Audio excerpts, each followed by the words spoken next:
Mais Yann, mais faut que tu ailles au rugby, tu es bon. C'est les copains. C'est les copains. Tu prends le bal, tu prends l'ovalu, c'est le plaisir de l'ovalu, tu fais les copains. Il n'y a personne. Parce que j'ai justement pas fait ce principe de sucerie. Voilà, c'est de la sucerie. C'est-à-dire que, ah bah non, je me suis fait mal en faisant des muscle up. Alors j'ai pu faire des muscle up parce que les muscle up, c'est pas bien. Un petit japonais hein, qui descend. Moi, je suis en train de préparer les commandes. En speed, tu vois, je me speedais. Il commence à me chronométrer ce bâtard. Je dis, mais il veut que je le nique ou quoi? Bienvenue dans Objectif Santé, le podcast du mouvement. Ici, je t'aide à comprendre ton corps, à bouger mieux, à penser autrement et à remettre du bon sens dans tout ce désordre. Je suis Yann Corbet, coach et formateur passionné de mouvement, de santé et de liberté. Ici, pas de blabla marketing, pas de recettes miracles, juste des idées, des expériences et des pistes concrètes pour t'aider à reprendre le pouvoir sur ton corps et sur ta vie.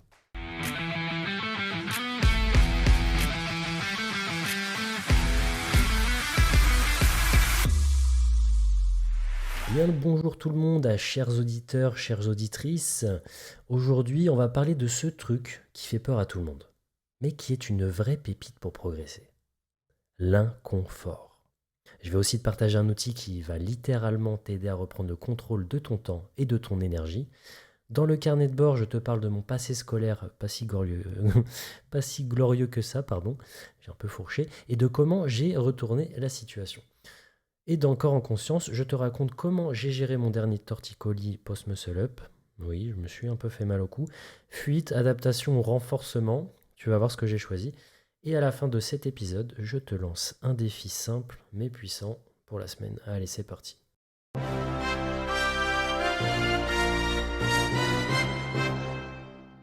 Donc, on va commencer directement avec la Yanalyse. D'ailleurs, qu'est-ce que tu penses de ce nom, la Yanalyse? Je suis dubitatif des fois. Quand je l'ai écrit, ça m'a fait marrer en fait. Ça m'a fait marrer, j'ai une très bonne idée. Analyse, Yanalyse. En fait, ça fait un peu dialyse. Tu vois et moi, j'ai pas de problème rénaux. Mais toi, peut-être que c'est bien en fait. C'est peut-être stylé. Donc je te laisse me dire. Moi, tu me dis en commentaire. Non, tu peux me dire si c'est nul à chier. Hein. N'hésite pas. N'hésite pas. Allez, on commence directement avec l'inconfort et ton meilleur pote. Alors pourquoi est-ce que je tenais à parler de ça? On va partir d'un principe. On aime trop le confort. Tous les êtres humains, on aime ça. On adore ça. On aime se conforter. C'est d'ailleurs pour ça qu'on a toutes ces technologies. Qu'on a... Alors, il y a cette envie de faire toujours mieux, et d'un autre côté, il y a cette envie de toujours aller plus dans le confort. Tu vois.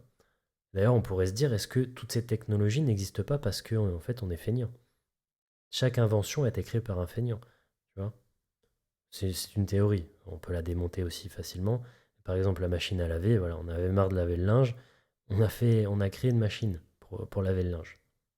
Bah, ça permet aussi de gagner du temps et donc de faire autre chose de plus productif à côté. Voilà, je viens de la démonter, la théorie. Mais la voiture, on voulait plus marcher, donc on a commencé par créer les roues. Bon, on a utilisé un cheval au début. Attention, attention, je brûle les étapes. Il y a eu le cheval, après derrière le cheval on a mis une charrette avec des roues. Ensuite la charrette avec les roues on lui a mis un moteur, donc on a viré le cheval. Ça a fait une voiture. On appelait déjà ça une voiture d'ailleurs avec le cheval. Bref, après, on a rendu ça encore plus rapide. On a fait les trains, on a fait les avions. Ouais, franchement, l'être humain, il déchire quand même. On peut dire ce qu'on veut. On pète, on pète les scores. Il n'y a aucun animal qui a fait ça dans le monde. Donc, l'inconfort permet de grandir. Parce que au final, dès que tu restes dans le confort, tu stagnes. Tu ne fais que stagner. Donc, faire des rencontres, rester en bonne santé, apprendre, tout ça, ça demande de l'inconfort. Il faut sortir de chez soi. Ou alors, faut faire monter les pulsations cardiaques, faut créer de la brûlure. Il faut se faire un peu mal à la tête des fois. Parce que quand tu vas apprendre une langue ou quand tu vas apprendre une nouvelle chose, une nouvelle matière, et ben ça demande d'être concentré, ça demande quelque chose qui n'est pas du confort direct. Et comme on est dans une un monde où on a une guerre de l'attention, un marché de l'attention, on est toujours. Allez, maintenant, t'as TikTok, t'as Instagram, la télévision, Netflix. Ah, mais t'as beaucoup plus de distractions qu'il y a 50 ans. Et encore plus qu'il y a 100 ans. Et encore plus qu'il y a 150 ans. et ainsi de suite. Avant, la seule distraction, c'était parler à table avec sa famille ou des amis, se retrouver au bar, lire un livre, tu vois, c'était complètement différent. Et en plus de ça, on était vraiment dans le contrôle de notre temps. Maintenant, quand on se met dans une tâche, combien de personnes même moi le premier, tu vois. Ouais, si jamais je me mets sur un... J'en parlerai de ça, de mon addiction aux réseaux sociaux, j'en parlerai. Mais, d'ailleurs, peut-être que j'en ai déjà parlé, mais comme je me fais vieux, tu sais, je perds un peu la mémoire. Mais donc, tu vois, tu scrolles, en fait, tu n'es pas dans l'instant présent. C'est ce qu'on appelle du non-temps, ou du temps perdu. Et ça, en fait, c'est de la merde. C'est de la merde concrètement. C'est-à-dire que tu scrolles, tu scrolles, tu scrolles, t'as passé 2 heures sur le téléphone, tu sais que c'est nul, mais il y a une partie de toi qui a envie de rester parce que t'es dans le confort. Mais une fois que t'as arrêté et que tu vas te coucher le soir dans ton lit, tu te dis, au fond de toi, tu te dis, mais qu'est-ce que j'ai fait de ma journée? Et qu'est-ce que je suis en train de faire de ma vie? Si tu fais ça à répétition de manière chronique, hein, oh là là, on sait la sensation que ça fait, c'est comme ça qu'on se dirige tout doucement vers une dépression. Oui, parce que le- l'inconfort, je pense que c'est l'antidote de la dépression. Il y a très peu dans les pays pauvres, je pense pas qu'il y ait beaucoup de dépressifs, ils n'ont pas le temps. Ils n'ont pas le temps. Ils se pensent déjà à survivre, tu vois. Après, une fois que tu es dans le confort et que tu te fais chier, parce qu'au final, tu as tellement de confort que tu ne, tu ne le, comment dire, tu ne l'apprécies plus. Tu vois, si tous les jours tu vas manger au restaurant, d'un moment, tu ne vas plus l'apprécier. Même si c'est le meilleur restaurant du coin, tu vas dans un restaurant étoilé, tu vas manger chez Linguini dans Ratatouille. Même mieux, c'est Rémi de Ratatouille. Il te fait une ratatouille, tu manges cette super ratatouille tous les jours qui te ramène en enfance. Ça se rappelle la ratatouille de ta grand-mère, pour ceux qui ont la ref. Tu la manges tous les jours, au bout d'un moment, t'en peux plus. Parce que tu l'as bouffé tous les jours, cette putain de ratatouille. Et bah, c'est la même chose avec, avec tout en fait. Donc si tous les jours tu te pignoles devant Netflix ou sur Instagram ou quoi, peu importe, et qu'en fait bah, tu ne fais rien de ta vie, tu restes dans ce petit confort à court terme, bah, de toute façon tu t'en rends vite compte. Tu t'en rends vite compte que ça ne t'amènera pas au bonheur. Parce que c'est un peu ça la quête de l'inconfort.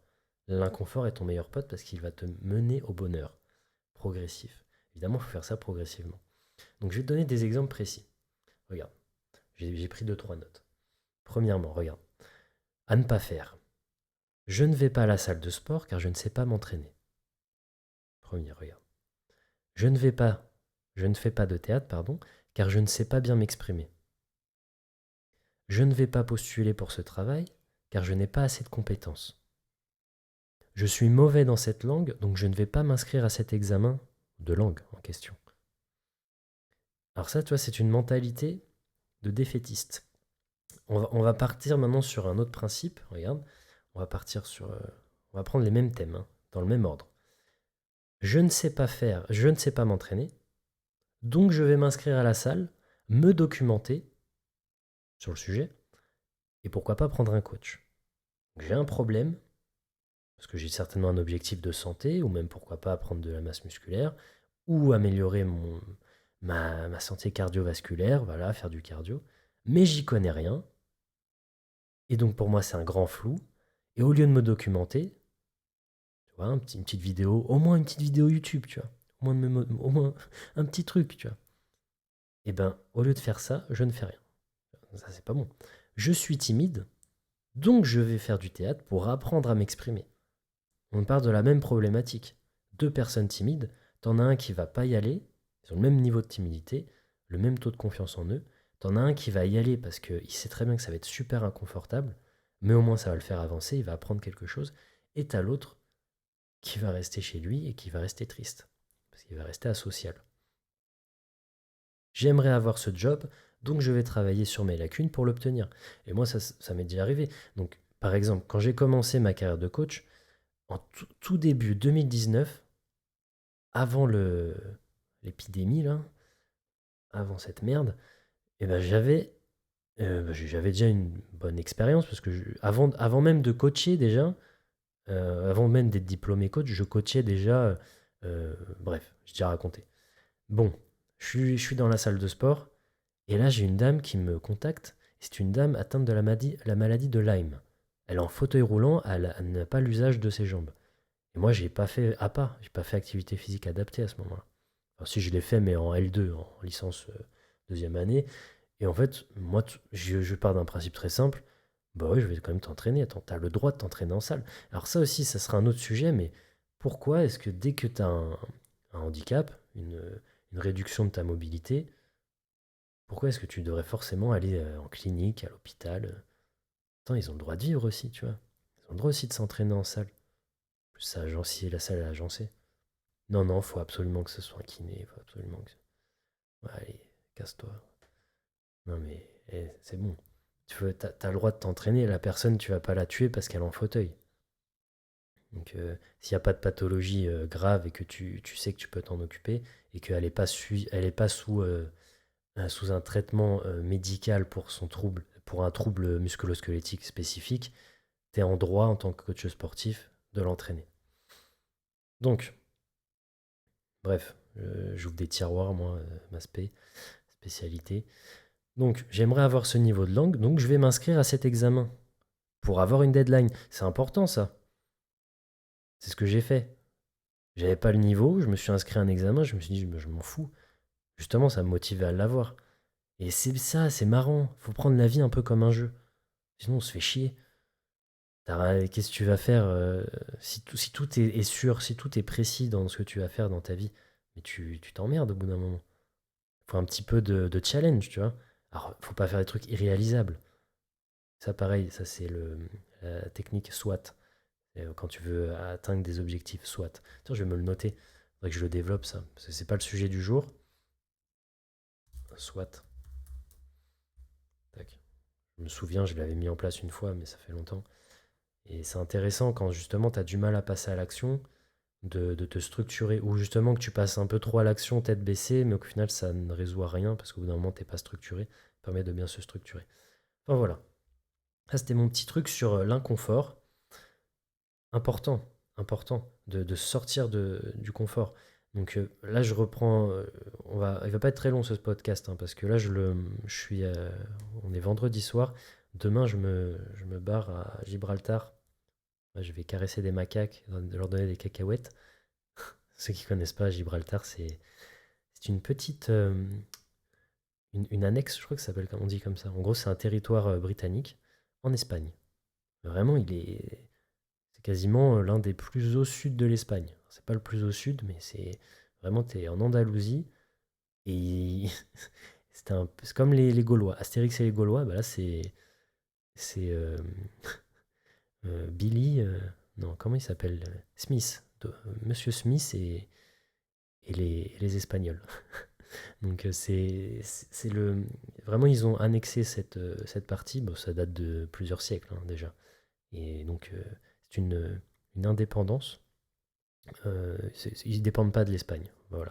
Là-bas ça parle aussi espagnol évidemment parce que tu te doutes bien qu'il y a des Espagnols qui vont bosser là-bas tous les jours. Et je crois même qu'ils ont développé un espèce de dialecte espagnol, espagnol anglais, anglignol. Donc voilà, bref, je vais là-bas, je vais monter un caillou, faire de la rando. Donc ce soir, on est vendredi, normalement je le tourne le samedi matin, ce podcast, mais tu vois, là, le vendredi soir, je suis un peu plus aigri. Je sais pas si t'aimes ce style. Ah, c'est moi, ça, c'est Yann après une journée de travail. Un peu plus direct, un peu plus vulgaire, comme on aime, comme on aime. Donc, thème 2, donc là c'était sur l'inconfort. Je vais quand même clôturer là-dessus en finissant avec de l'activité physique. Si tu restes dans ton canapé tout le temps, mais ne t'étonne pas d'avoir mal partout. C'est-à-dire que on ne peut pas être en bonne santé si on reste inactif. C'est impossible. Le corps humain n'est pas fait pour ça. Il faut faire du renforcement musculaire. Ils ont fait. Il y a des milliardaires qui dépensent pas mal de thunes pour des études sur la longévité. Euh, bon, on se rend bien compte que l'activité physique, c'est le pilier. Tu peux pas l'acheter la santé. Bah, tu peux l'acheter une fois que c'est trop tard. C'est-à-dire que tu as fait un peu de la merde, tu te retrouves toute ta vie, t'as bu des trucs pas très bien, t'as consommé des substances un peu cheloues, ou juste, voilà, t'as manqué d'activité physique. Bon, bah, si t'as de la thune, oui, tu vas pouvoir payer les meilleurs hôpitaux, tu vas pouvoir avoir les meilleurs traitements, mais l'objectif, c'est de pas d'aller jusque-là. Et ça, en fait, c'est un peu le point d'égalité qu'on a tous. C'est-à-dire que, bon, qu'on a tous, entre guillemets, c'est sûr que si tu vas dans des pays très pauvres, sous-développés, où là, tu vas avoir de la famine, où tu vas avoir des gens qui n'ont pas accès à des traitements médicaux normaux, euh, enfin, qu'on a nous, occidentaux, là, on part pas sur les mêmes bases. Mais bon, on va partir du principe que là, on parle entre occidentaux. Donc, entre vous et moi, entre toi, si t'es smicard et un millionnaire ou milliardaire, bah, en réalité, on a le même impact sur notre santé. Le même impact. On a le même. Pas le même, c'est pas le mot, c'est pas le même impact. On a le même rôle, le même. La même.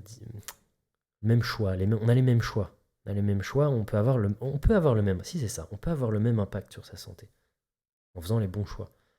Tu vois, c'est par exemple, imagine, t'es répartisseur de colis chez Amazon.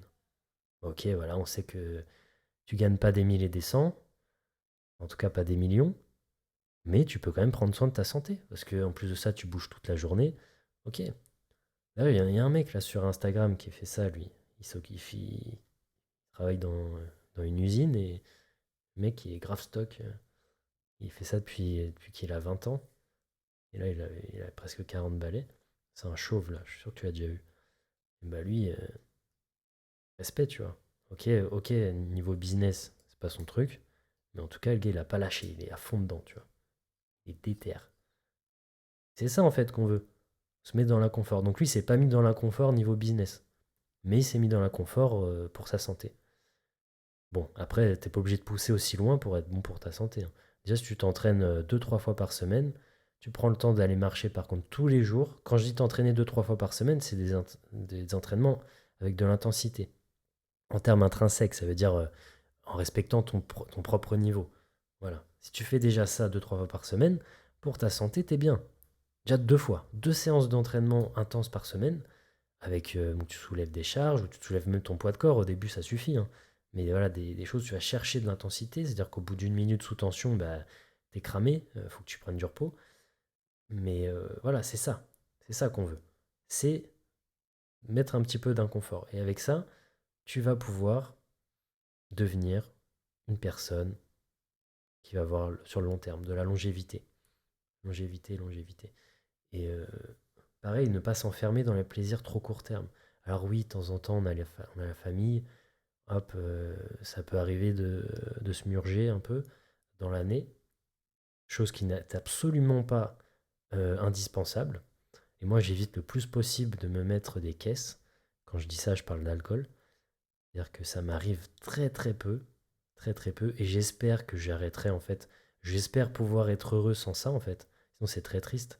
Si t'es obligé de te mettre des caisses tout le temps, dès que tu es avec tes potes pour profiter, mais c'est qu'il y a un problème dans ton entourage quand même. Moi, si je suis obligé de boire de l'alcool pour être bien avec des proches, c'est qu'il y a un problème. Tu vois? Si t'es pas bien avec eux, si t'arrives pas à t'exprimer, si tu es obligé de te doper socialement pour être bien,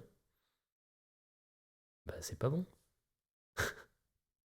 C'est pas bon. Là, t'es dans un cercle vicieux. Donc, faut réussir à prendre soin de soi, de son corps, et réussir à être heureux avec ce que la vie nous offre, de la simplicité, et apprécier les moments de confort. Les apprécier. Apprécier quand, bah, en fait, réussir à apprécier, tu vois, moi, si je me mets dans mon canapé pour regarder un film, mais je kiffe de fou, parce que je le fais même pas une fois par semaine, tu vois. C'est pas ma routine, c'est pas une routine journalière, tu vois, en tout cas en ce moment. Et je ne juge personne, hein, attention. Ça pourra peut-être m'arriver un jour, ok, je vais me dire, voilà, c'est bon, ce mois-ci, je vais me détendre. Mais je pense que ça n'a, ça ne conduit pas à être heureux. D'être dans l'évitement comme ça, de s'enfermer dans des conforts court terme, comme les jeux vidéo par exemple. J'ai déjà coaché des personnes qui jouent aux jeux vidéo, c'était d'une tristesse. Parce qu'en fait, je faisais ça quand j'avais de mes 13 ans jusqu'à mes 16 ans, 16-17, allez, j'ai geeké comme un porc. Vraiment, j'ai tué la PS3, j'étais à fond sur Black Ops, même j'ai fait un peu FIFA, j'ai fait Assassin's Creed, j'ai fait Red Dead Redemption. J'ai fait les classiques, tu vois. Vraiment, j'ai fait les classiques sur la PlayStation 3. Et vraiment, je ne faisais que ça. Que ça, que ça, que ça. Mais je vais pas rentrer dans le détail parce que ça sera dans le carnet de bord. On va revenir en arrière et ça, tu vas kiffer. C'est marrant parce que j'espère que ça va t'inspirer et qu'il y a bien des trucs où tu te trouves actuellement pas bon ou pas, pas bonne si t'es une fille. Mais ça veut pas dire que tu seras pas bonne tout le temps ou pas bon tout le temps. Alors, c'est marrant à quel point, quand je dis pas bonne, ça me fait marrer. Mais alors que je. Bref, abus de langage. Je ne parle pas du tout d'aspect physique. Je parle d'aspect, euh, on va dire, de compétences.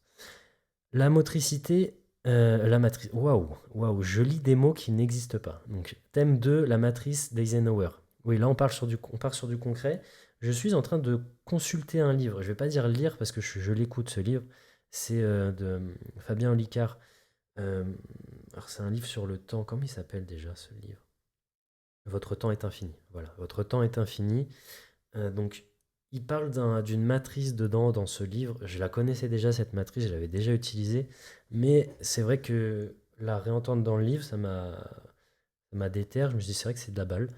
C'est vrai que ça déchire cette petite matrice. Donc, je vais vous la présenter. C'est vraiment pour bien gérer votre temps. Donc, je vous lis la def déjà. La matrice d'Eisenhower est un outil de gestion et d'organisation personnelle qui classe les tâches selon leur importance et leur urgence dans 4 cadrans. Ce classement permet de définir ses priorités, se focaliser sur les tâches prioritaires, de reporter ou de déléguer ce qui doit l'être. Voilà, tout simple. Je vais t'expliquer concrètement à quoi ça sert, comment s'en servir surtout. Pour quoi ça sert, tu viens de le comprendre. On fait 4 cadrans. Prends une feuille, si tu veux, mets pause, va chercher une petite feuille, c'est important. Tu dessines un grand carré sur ta feuille, ok, un tableau. Ce tableau-là, tu vas le diviser en 4 cadrans égaux, donc en 4 carrés, tu veux. Donc, en haut à gauche, tu vas avoir le cadran 1. En haut à droite, tu vas avoir le cadran 2. En bas à gauche, tu vas avoir le cadran 3. Et en bas à droite, tu vas avoir le cadran 4. J'ai dit quoi? Oui, donc 1, 2, 3, 4, tu vois. Du 1, au-dessus du 3, pardon, tu as le 1. En dessous du 1, tu as le 3. En dessous du 4, je vais y arriver, je suis fatigué, attends.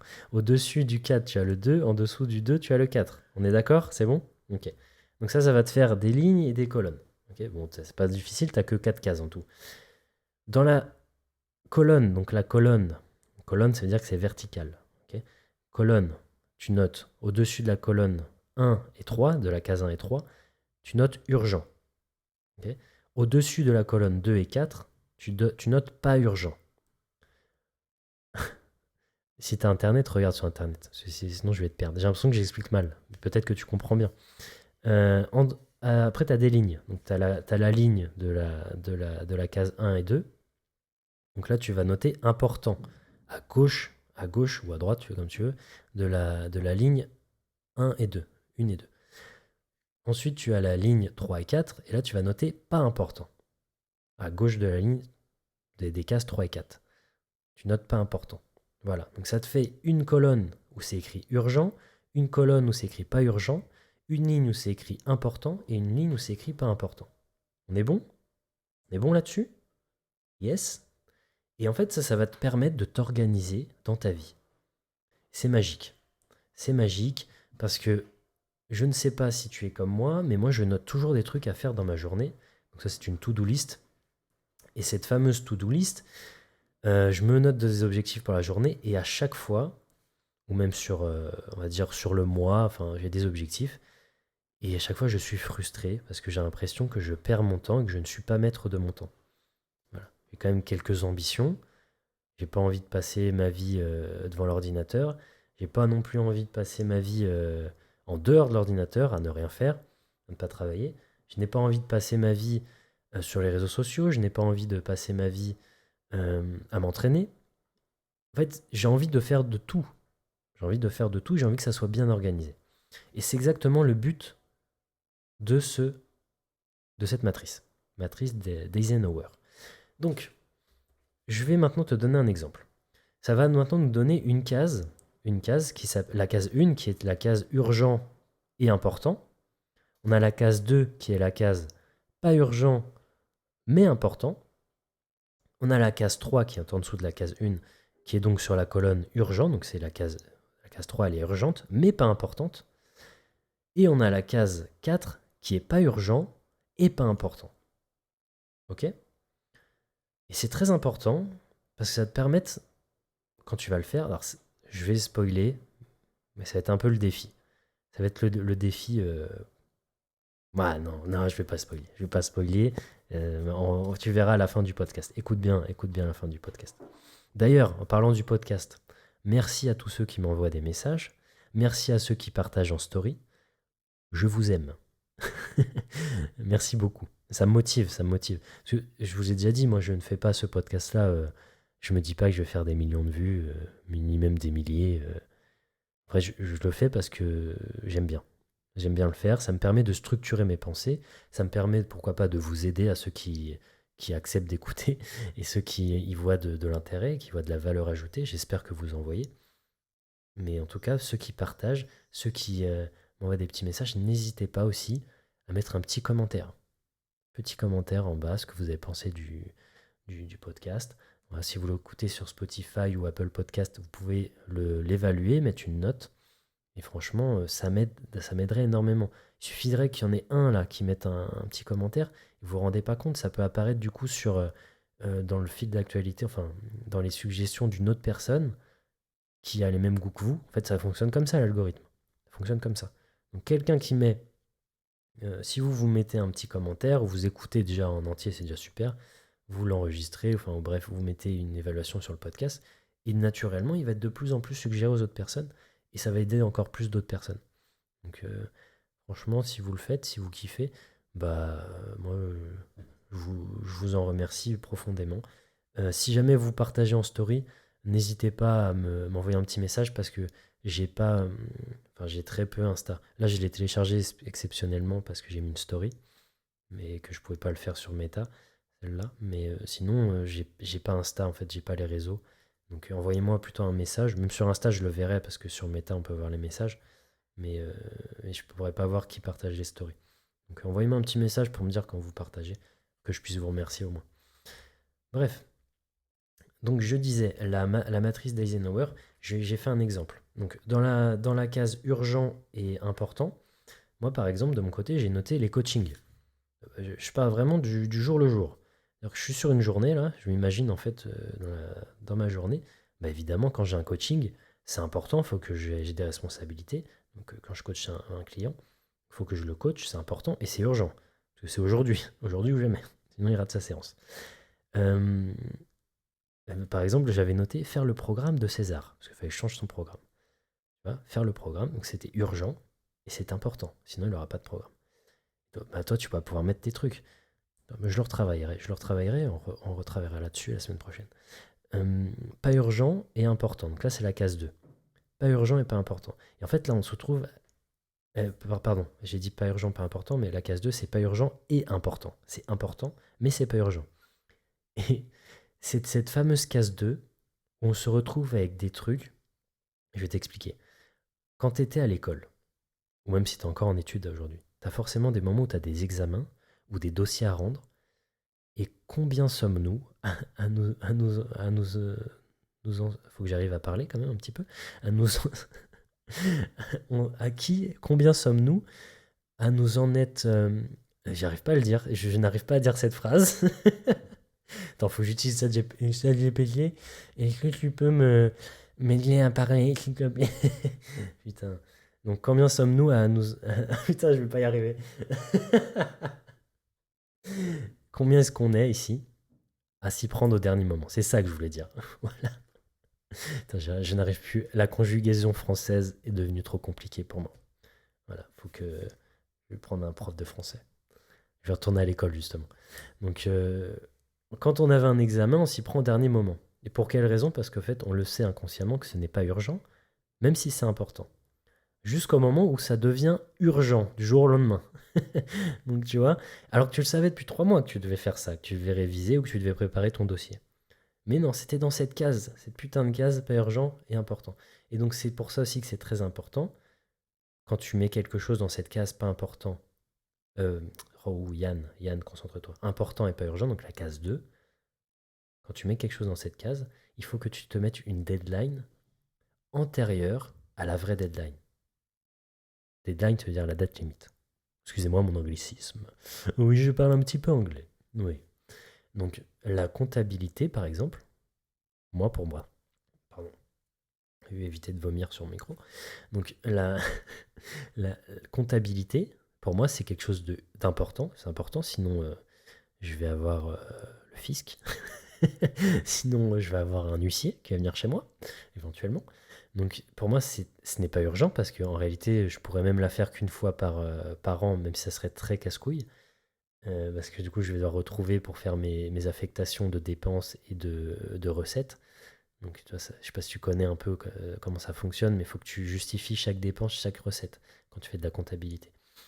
Eh bien, je me retrouverais dans le caca, en fait, un peu, si jamais j'arrivais pas à m'organiser. Donc, la comptabilité, en fait, je me mets une routine, tous les mois, je mets le nez dedans et je fais mes affectations. Parce que si j'attends, si je le fais pas comme ça régulièrement, eh ben après, je suis sous l'eau. Et je me retrouve comme toi quand tu as rendu ton dernier dossier et que tu as fait une nuit blanche. Tu vois le truc? La même chose. Euh, Déménagement, j'ai noté le déménagement. Le déménagement, pour moi, c'est important, mais ce n'est pas urgent, parce que j'ai encore un mois pour le faire. Sauf que si j'attends la dernière semaine pour faire mes cartons, pour faire mes trucs, je vais péter un câble. Je vais finir en burn. Là. Je vais burn out. Autre anglicisme. Burn out, ça veut dire péter un câble. Voilà. Péter un câble intérieur, ne plus en pouvoir. Voilà. En gros, c'est ça. Euh, Déménagement, par exemple, j'ai commencé déjà à vendre mes meubles. À vendre des trucs, là, il y a 1 heure, j'ai vendu un lit. Un petit lit d'enfant que j'avais cassé avant, mais je l'ai quand même vendu. Bref. Donc site internet, par exemple, je dois refaire mon site internet. Ce n'est pas urgent, je peux encore, j'ai encore un mois, mais j'ai déjà commencé. J'ai délégué cette tâche. Et justement, parlons de ça. Tout ce qui n'est pas urgent mais important, ça peut se déléguer dans la majorité des cas.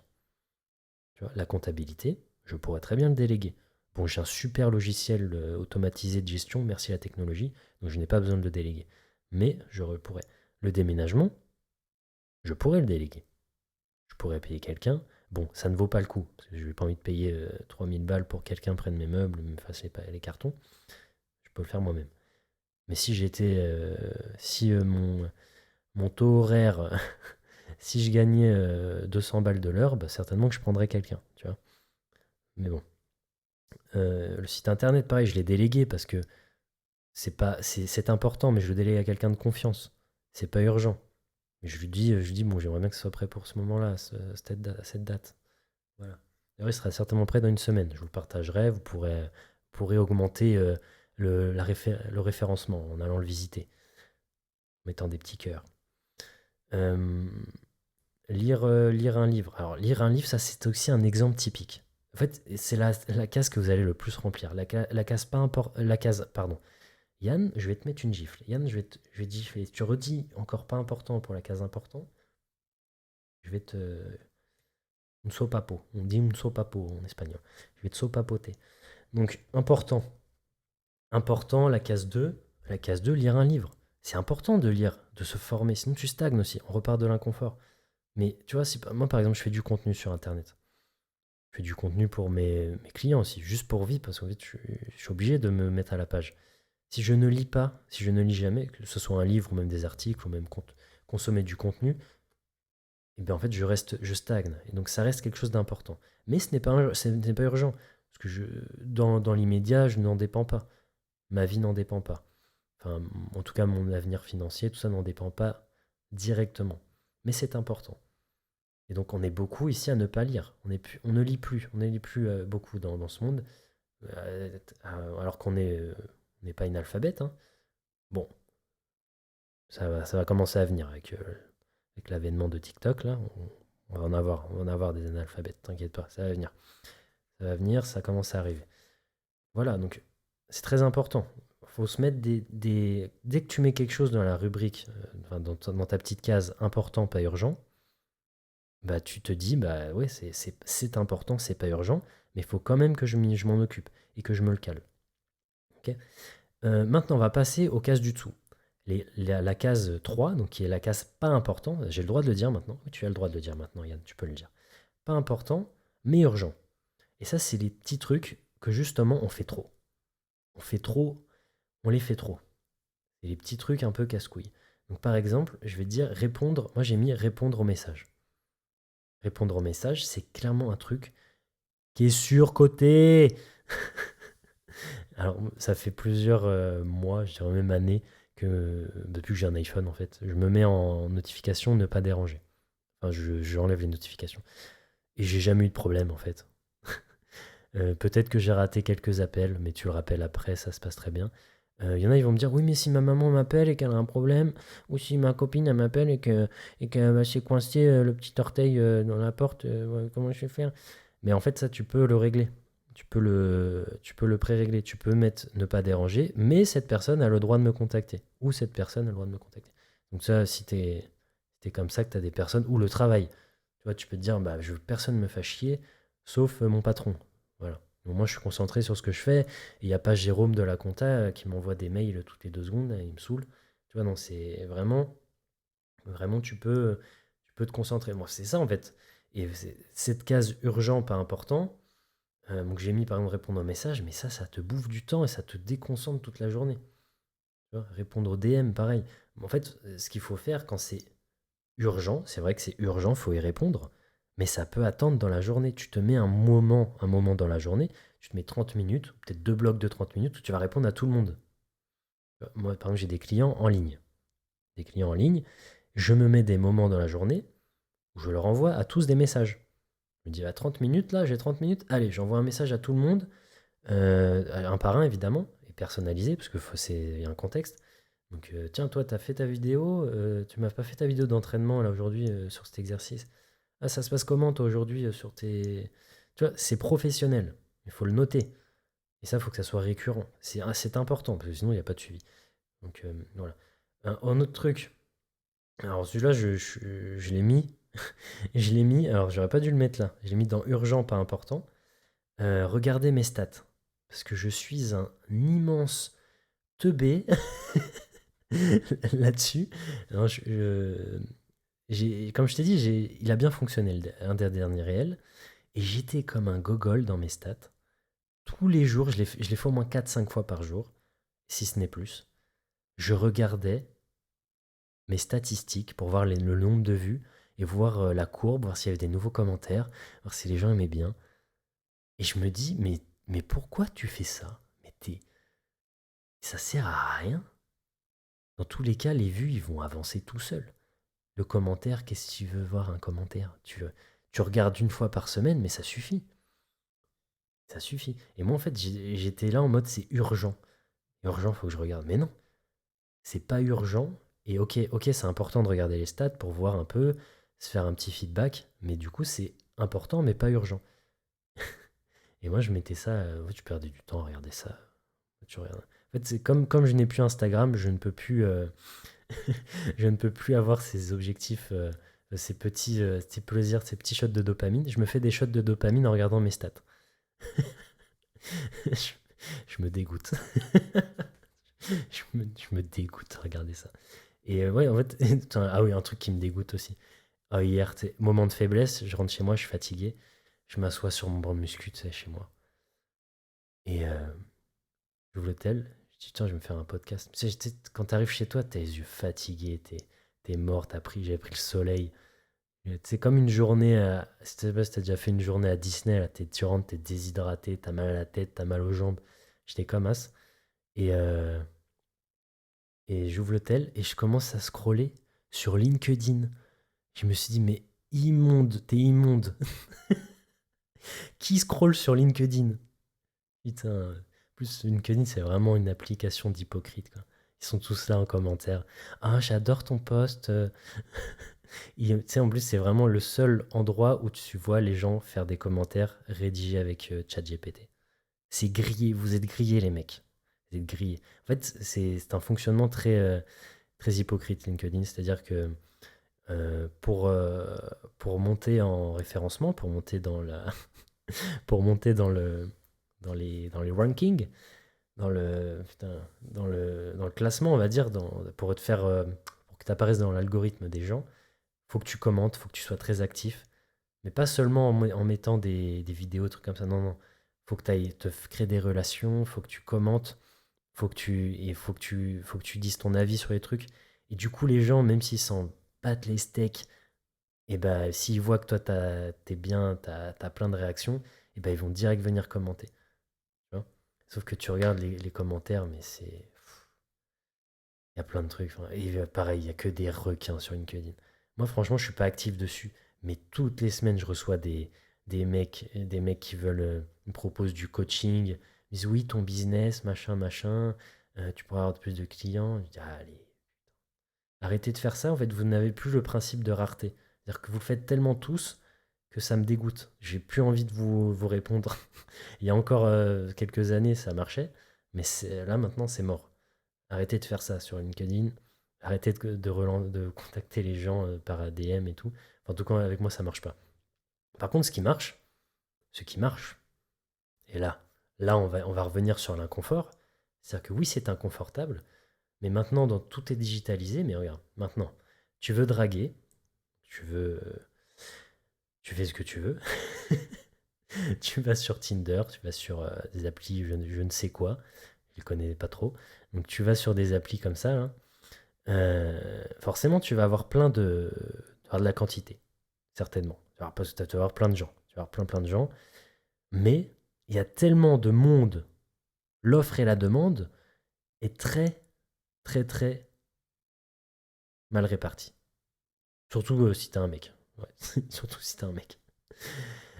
Si t'as envie de, je ne sais pas comment dire, d'avoir une relation, une relation euh, sociale ou plus, si affinité, euh, il est préférable de sortir, je sais pas, trouver un groupe sur Facebook où ils font des rencontres en vrai.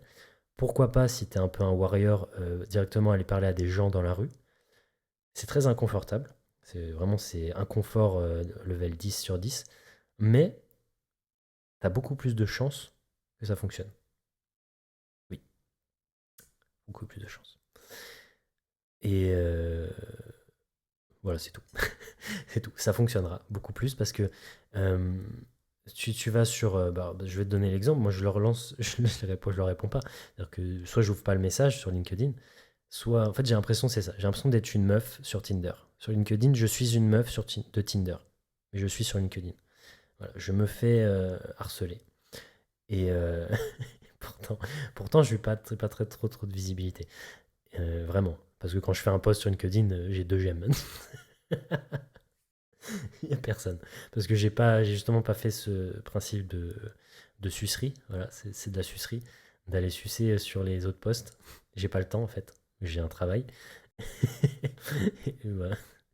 Voilà. Donc peut-être que je me trompe, que c'est important. Peut-être que je devrais le mettre dans la rubrique pas urgent mais important. Je vais me le noter. Sucerie LinkedIn. Faudrait que j'aille sucer sur LinkedIn. Quand je dis ça, en fait, c'est mettre des commentaires, mettre des. Tu vois. Sauf que je n'ai pas le temps. Peut-être que je devrais déléguer cette tâche. Ça s'appelle faire du setting. Je trouve quelqu'un, un suceur pro. Donc quelqu'un qui. Je suis- Putain, j'espère que. Bah, heureusement que je suis entrepreneur, que j'ai pas de patron parce que je me trouve quelqu'un, tu vois, qui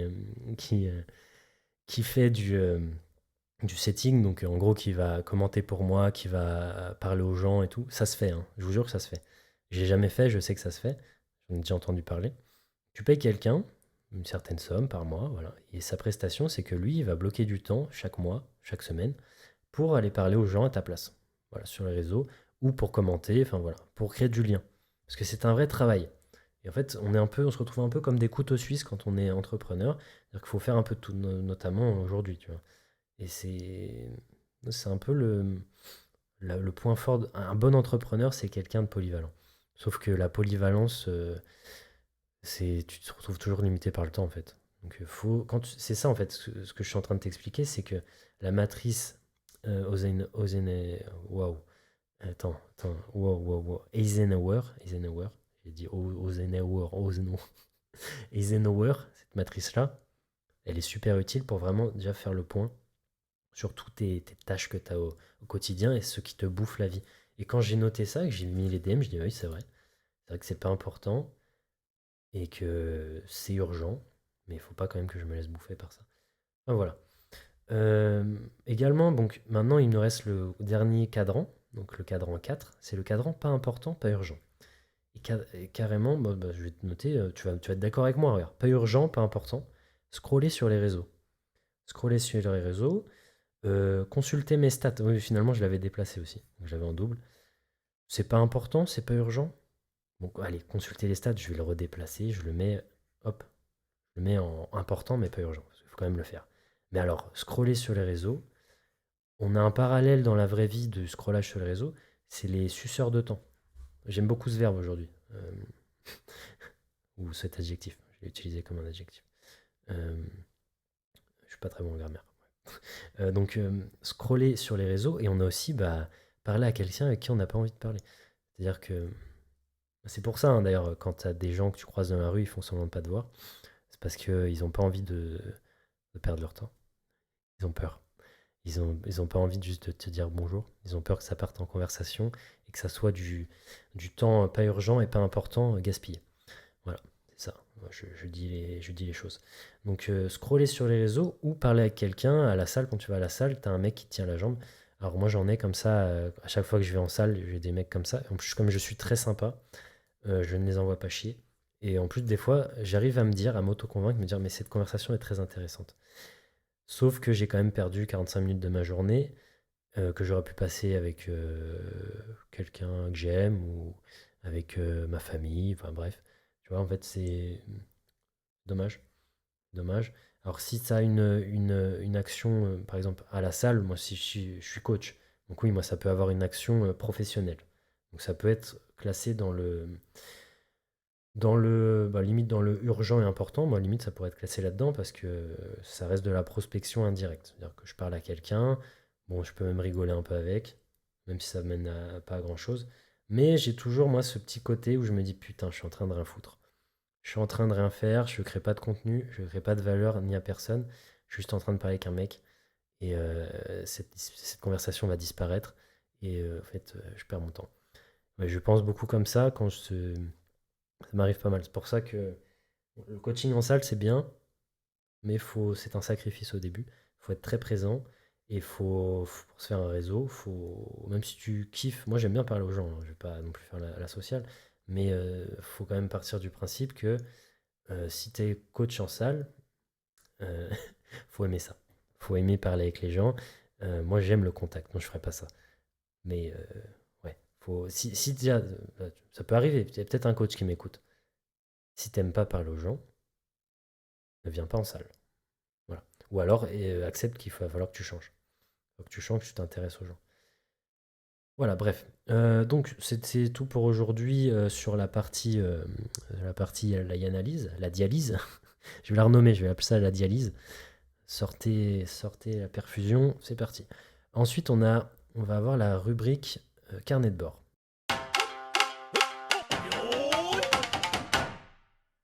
En fait, je sais pas, je crois que mon podcast, parce que je l'ai mis en rubrique fitness, mais mon podcast, il est en train de partir en couille en mode développement personnel. Et pourquoi pas en vrai? Pourquoi pas? Parce que c'est lié en vrai. Fitness, bon, je pense que je l'ai sans fitness, mais ça peut partir sur du dev, de la dev pro, de la dev perso. Donc carnet de bord, flashback sur mon passé scolaire. Il n'est jamais trop tard pour se réveiller. Attention. Les barrières limitantes en termes d'études, c'est aussi très lié. Et je vais te parler de ça. On a tous des barrières limitantes et moi j'en avais beaucoup sur les études.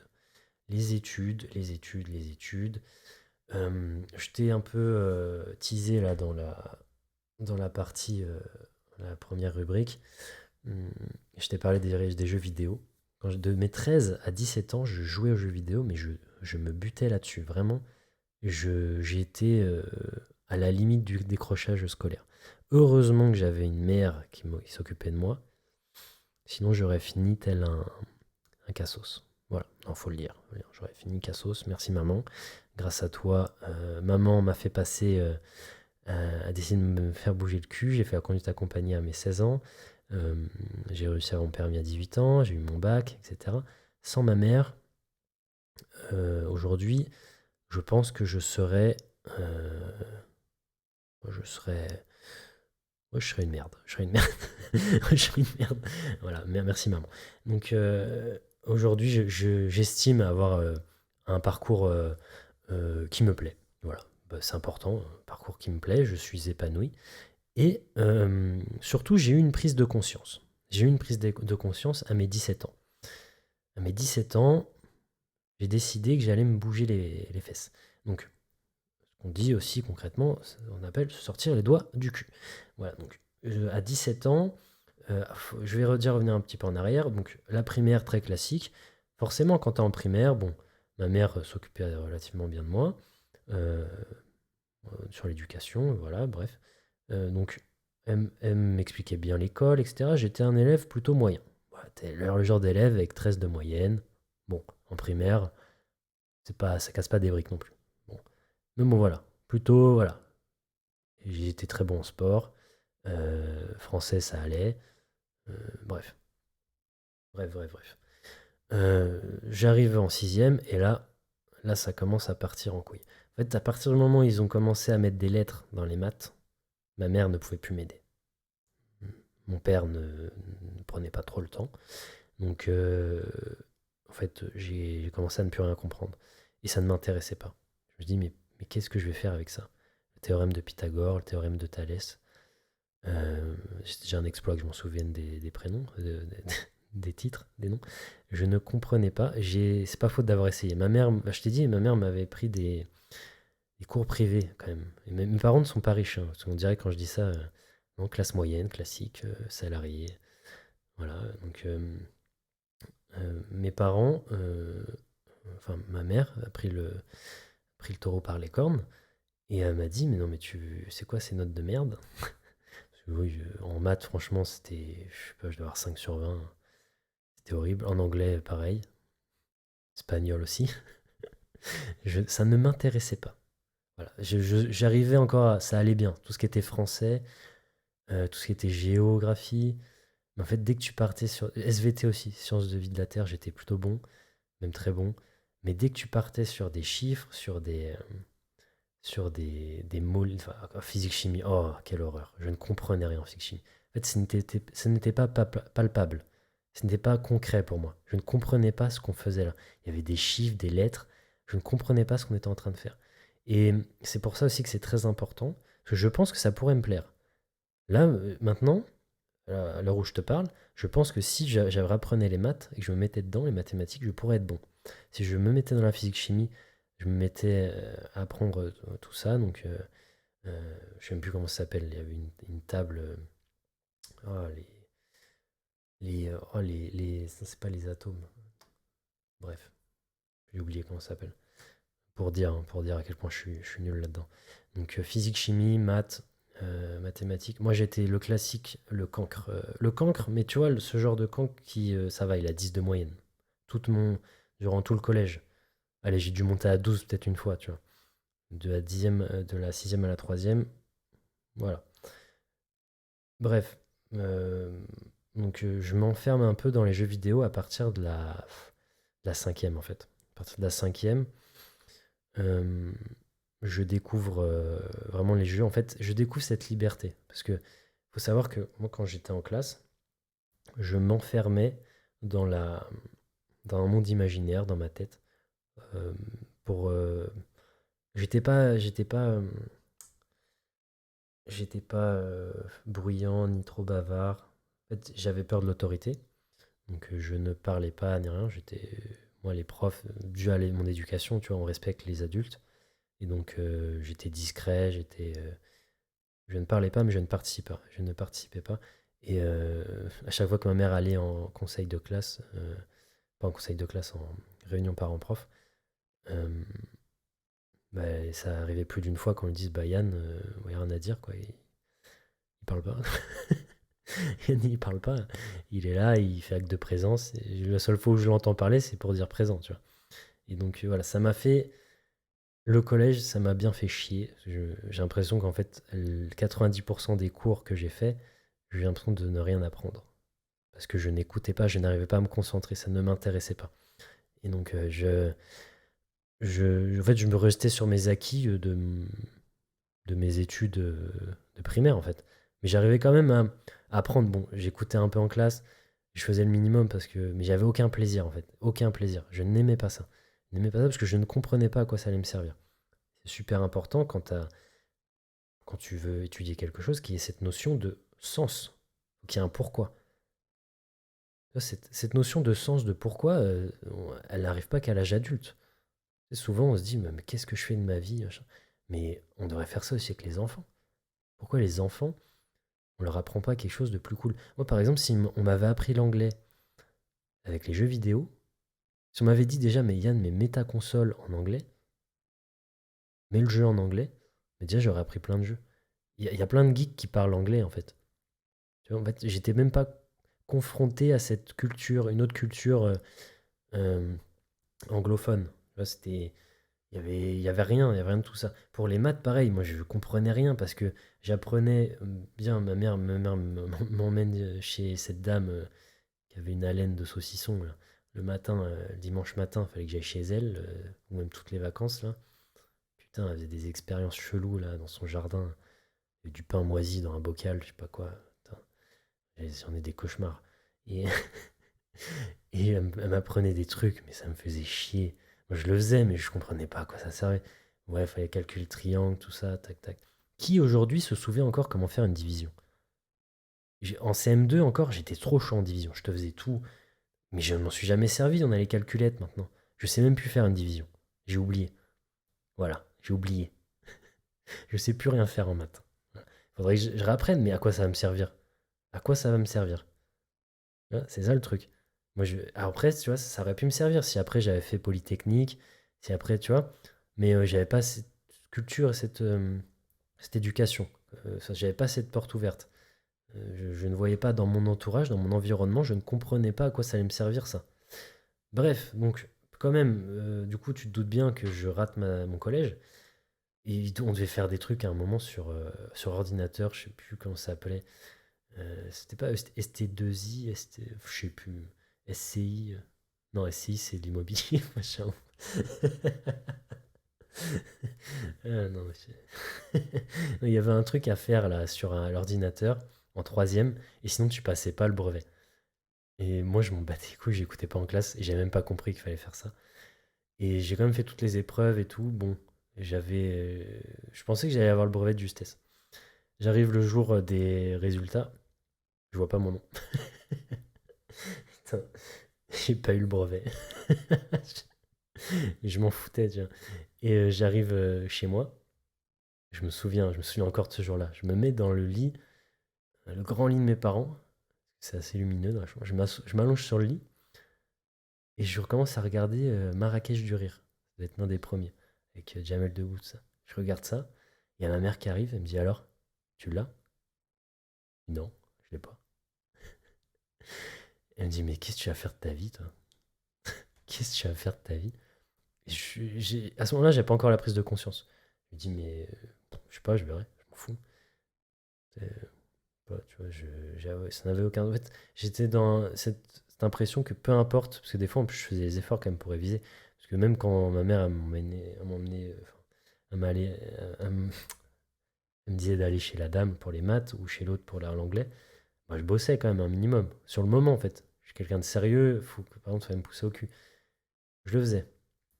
Et je révisais tout. Mais même quand je révisais, j'ai l'impression que ça changeait pas mes notes. En fait, j'ai l'impression que n'avais aucune action sur mes notes. Bref. Donc, je vais en bac pro. Il m'envoie en bac pro parce que quand t'as pas le brevet, soit tu redoubles, soit on t'envoie au bac pro. Qui dit bac pro, bah, que je me retrouve avec d'innombrables gens comme moi, notamment des cas sociaux, non, faut le dire. Donc je me retrouve dans un lycée euh, à la dure, hein, vraiment. Je me retrouve dans une autre culture, hein, tu dois imaginer le truc. Donc, j'ai appris d'autres dialectes aux consonances arabiques. J'ai appris d'autres dialectes. Et bon, des années ça se passait bien, des années ça se passait moins bien. Bref, je découvre la musculation au lycée. Parce que j'ai eu quand même de la chance. C'était ok, j'avais un lycée pas ouf. J'apprenais pas des trucs de ouf. Parce que j'étais en bac pro, bac professionnel vente. Bon, au final, la vente, ça me sert dans mon métier aujourd'hui de coach. Parce que je dois vendre mes prestations. Donc mais j'écoutais pas non plus. La seconde, ça m'intéressait pas. La première non plus.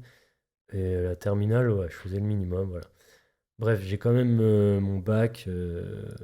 J'ai mon bac avec mention. Bon, c'est un bac pro, hein, c'est pas des briques non plus. Mention bien, je crois que j'ai mention bien. Ah si, j'ai la mention bien. Ou peut-être assez bien. Je crois que j'ai eu 13,9, je crois juste. Bref, j'ai quand même mon bac. Et j'avais découvert la muscu. Et donc, tu avais l'admission post-bac, tu vois, le truc à la con, là. Et moi, je savais pas trop ce que je voulais faire avant. En fait, j'ai décidé en début d'année de terminale, grâce à Monsieur Béraud. Grosse dédicace à toi, Monsieur Béraud. Prof de fou, vraiment. Alors, c'était un fou, il était grave drôle. C'était un mélange entre Trevor dans GTA, le geek qui parle, et Dr House. C'était un mélange des deux. Vraiment, c'était le mélange parfait. Tu vois, un peu chauve, mais des mollets veineux, grave stock. C'était un ancien bodybuilder. Il était grave drôle. Franchement, je kiffais. Il donnait des conseils de fou en muscu. Mais vraiment trop bien, tu vois. Il voyait que tu faisais un truc. Il disait, non, toi, tu mets trop lourd, mets plus léger. Tu vois, vraiment des bons conseils. Il te corrigeait sur la technique, etc. Et dans une salle de muscu au lycée. Truc improbable. Un prof de PS. Et lui, en fait, ce que j'aimais bien, c'est qu'il m'avait raconté un peu son histoire. Il m'a dit, tu sais, Yann, j'ai mis 9 ans à réussir mon CAPES. CAPEPS. CAPEPS, ça dit. Tu vois, je crois que c'est CAPES ou CAPES. Je ne l'ai pas fait, donc... bref. C'est le truc pour devenir prof de PS, professeur d'éducation physique et santé. C'est ça l'abréviation? Ouais, bref, l'acronyme. Et donc, il me dit ça, et 9 fois, déjà, ça cogne dans la tête, tu vois. Il me dit, ah ouais, 9 fois, le gars, c'est un battant quand même. Et en fait, tu peux quand même avoir ta licence, et déjà, quand travailler, être professeur de sport, en fait, dans des écoles primaires, mais tu ne seras pas prof de PS au collège et au lycée. Pour ça, il faut que tu aies le fameux diplôme, le concours final, le CAPEPS. CAPES, putain, je suis même pas sûr. Attends, je vais regarder. CAPES, prof, EPS. Hop. Ah, CAPEPS. Non, on dit CAPEPS. Voilà, j'ai bien raison. Voilà, on peut avoir le CAPEPS. Alors, pour le CAPEPS, déjà, il faut une licence en STAPS. Et donc, moi, je me dis, à ce moment-là, début d'année, bah, vraiment, j'ai 17 ans à ce moment-là. Et bah ouais, je commence à vraiment kiffer la muscu, tu vois. Je reviens, en plus, moi j'ai passé mes vacances à jouer au foot avec des potes, à aller à la salle, à m'entraîner avec mon cousin. J'ai commencé à lire des livres, à me documenter un peu. Peut-être qu'à ce moment-là, non, j'ai pas encore commencé. Mais bref, je commence à kiffer, tu vois. Et il me dit, mais Yann, pourquoi tu vas pas en STAPS à l'université? 3 ans d'études. Et après, tu pourras même peut-être faire prof de PS comme moi. Et je me dis, ouais, prof de PS, ouais, je sais pas, on verra. Il me dit, mais en plus, tu peux faire d'autres choses que prof de PS, t'as pas que ça. Tu peux faire aussi, tu peux devenir, tu peux faire de l'éducation adaptée, tu peux faire du management, tu peux faire coach sportif après, faire plein de trucs. Je, je me dis, mais je peux pas, monsieur, moi je suis en bac pro. Genre, je suis con, moi, tu vois. Je me trouve con à ce moment-là. Je peux pas, monsieur, je suis nul à l'école. Il me dit, mais non. Non, mais attends, je te connais. Il me dit, Yann, je te connais. Si tu bosses, tu vas y arriver, il me dit. Et En fait, ce prof-là, ce professeur, c'est grâce à lui que j'ai eu le déclic, en fait. Je me suis dit, mais ouais, en fait, faut que je le tente. C'est pas trop tard, en fait. Ok, t'as un immonde. T'as pas réussi à avoir le brevet, c'est pas grave. T'auras ton bac. T'auras un bac. Ok. Le brevet de son ça sert à rien. Donc j'ai eu mon bac. J'avais une combine parce que il y avait deux jumeaux là, Rémi et Bastien. Hommage à eux. Eux, ils voulaient faire STAPS aussi. Ils m'avaient dit, Yann, surtout, tu fais STAPS. Dans tes vœux d'admission là sur le truc post-bac, tu ne mets que ça, que du STAPS. Parce qu'eux, ils faisaient des portes ouvertes et tout. Et j'ai encore eu de la chance de les croiser sur mon chemin, ceux-là. Et à ce moment-là, parce que c'est vraiment des gars qui m'ont bien guidé. Ils m'ont dit, dans tes admissions, tu mets 5-6 STAPS, là, tu mets que ça. Que ça, que ça. Si tu mets un autre truc, ils vont pas te mettre dessus. Il y a tellement de gens qui veulent faire STAPS, alors que si tu mets que ça, ils n'auront pas le choix de t'en donner un. J'ai dit, ok, bien compris les gars. Je vais mettre que du STAPS. Et donc STAPS, sciences et techniques des activités physiques et sportives, je vais à la fac. Et j'ai la réponse en juillet. Je me souviens également du jour. En juillet, autre prise de conscience. J'avais un pote de primaire, même de collège, qui m'avait dit ouais, Yann, j'ai un taf en intérim, ça te dirait de venir avec moi. En plus, il n'avait pas le permis, moi je venais d'avoir le permis. Donc je pense qu'il a saisi l'opportunité, tu vois le truc. Et donc on a commencé à aller faire de l'intérim ensemble. Et on a commencé à faire ça chez Makita, l'entreprise japonaise. On a fait ça à Bussy-Saint-Georges. Tous les matins à 7 heures, on commençait. Et on ressortait le soir. Des fois, on sortait à 18 h, 19 h. Des heures sup. Des trucs d'enculé. Ah, et mais toi, le genre de truc, en fait, c'est typiquement comme préparateur de commande. Donc, c'est préparateur de commande. Et j'ai fait ça pendant un mois avec lui. Et en vrai, il y avait une bonne ambiance. Ça, c'était le côté positif. C'est-à-dire que tu es avec des gens, des intérimaires. Ils sont tous. Il t'en avait un, putain, il s'appelait Mamadou. Ça faisait 25 ans qu'il était là. Je dis, mais jamais de la vie, je veux faire ça. Et comme il était en intérim, tous les 6 mois, il avait des vacances obligatoires. Tu vois, genre, je crois que c'était un truc comme ça. Genre, tu peux pas rester plus d'un certain moment en intérim. Au bout d'un moment, ils sont obligés de te dégager pour te faire revenir, pour que ça reste légal. Donc, il avait des vacances non payées, évidemment.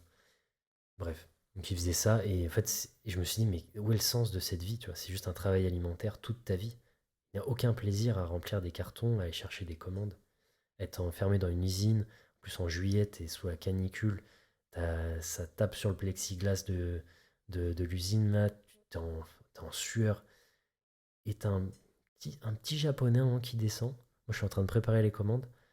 En speed, tu vois, je me speedais. Il commence à me chronométrer, ce bâtard. Il me dit même pas bonjour. Il commence à me chronométrer. Je dis, mais c'est. Et je regarde noir, tu vois. C'est quoi Et en fait, c'est là que je me suis découvert une petite nature euh, légèrement, légèrement passive-agressive. C'est-à-dire que dès que je manque de sommeil, j'étais fatigué, je mangeais pas beaucoup. Et oui, oui, en plus, ça, il te laisse. Alors, tu as vraiment une petite heure pour manger. Je crois que c'était même moins d'une heure. Non, je crois que c'était une heure, parce que quand même, ils sont à cheval sur la légalité. Mais une heure quand tu dois aller jusqu'à la cuisine, et que la cuisine, elle est grave grande. Et en fait, c'est tout sous forme de sonnerie.